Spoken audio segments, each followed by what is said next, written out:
Welcome mga ka-For The Body sa ating YouTube channel. At kung bago ka pa lang, i-subscribe nyo po, i-follow nyo po ang channel natin, i-like nyo po itong video na to, then click subscribe and i-hit yung notification bell para lagi kayong updated sa ating lahat ng mga videos. So ito na, panoorin na natin mga ka-For The Bodies.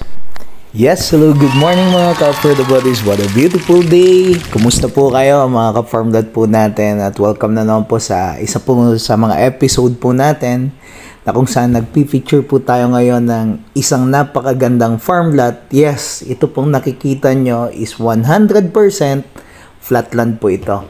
So, ang kagandahan po nitong farm na to, ayan, as you can see, purely flat po siya. Ang hirap po kasi talaga maghanap ng mga flat farm lots at a very affordable price. So, ito po, one of the edges of this property is very affordable po yung price niya and meron na pong kubo na nakatirik po dito sa property.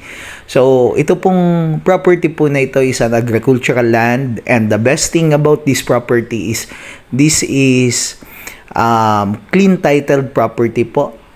Titulado po itong property ho natin. At mismo po yung may-ari po kasi binebenta po ito para magkaroon po ng expansion yung business niya po. So, yan po yung purpose niya. Ayan, makikita po natin dito sa aerial shot po natin mga ka-farmland po, mga ka-For The Bodies. Napakadami po ng puno ng niyog.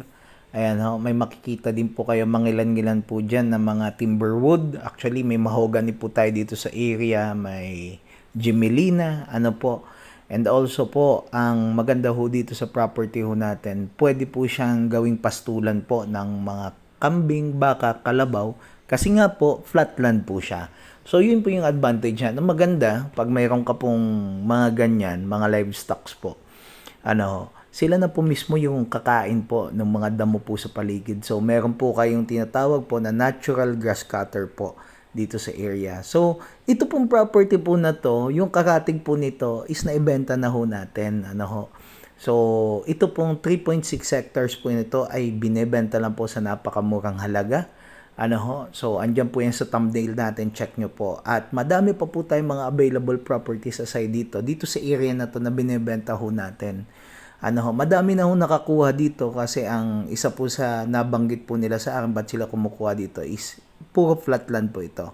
So ito mga ka-For The Bodies, i-grab nyo na po yung opportunity, baka kayo na po ang next owner nitong property na to. So we keep it short yung video po nito at least para mas detailed po yung presentation po natin dito po sa video natin. So ipopost din po natin yung tinatawag po nating plan po nito. So ayan mga ka-For The Bodies, ito po yung location po ng property ho natin. So yan po mismo. So ito po yung pathway na almost dikit dun sa property po natin. Actually, pag natapos po yan, kasi mula po dito sa mga household po na nandito, andito yung barangay proper po, ayan, dito sa portion na to, So, dito po, pwede na po tayo, sa ngayon, hanggang dito lang po yung sasakyan na iiwan po sa area na to. Tapos po, ayan, pwede na pong lakarin dito, kasi pathway po yung daan, pero pasok po dyan ng motor. Sa ngayon, mga ka-For The Bodies. Pero ito po ay may proposed barangay road project na po for the 2025. So, continuous yung construction. Kaya talagang napakaganda ng area po na to, developing. And itong barangay po na to is lahat po flatland. Tapos, andito na po yung dagat. At ito po yung mismong land place mark po natin ng property. So, ayan mga ka-For The Bodies. Sa interested po dito sa property na to, message nyo lang po ako. Andyan po yung number po natin sa upper right hand corner ng screen. At magtanong po kayo. Available po tayo sa Viber, sa WhatsApp po.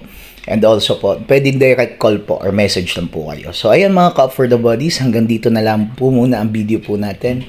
At abangan nyo po yung mga next episode po natin, mga next videos po natin. Madami po tayong ilalabas na property na magaganda. At higit sa lahat po, tayo po ay nagpapasalamat sa Diyos na may kapal, sa Lord po, sa lahat ng blessings na natatanggap po natin. So, sa Panginoon lamang po, ang lahat ng kapurihan at tanging Kanya lamang. So, abangan nyo po ang next video po natin. So, see you sa next video. God bless everyone. Bye-bye for now.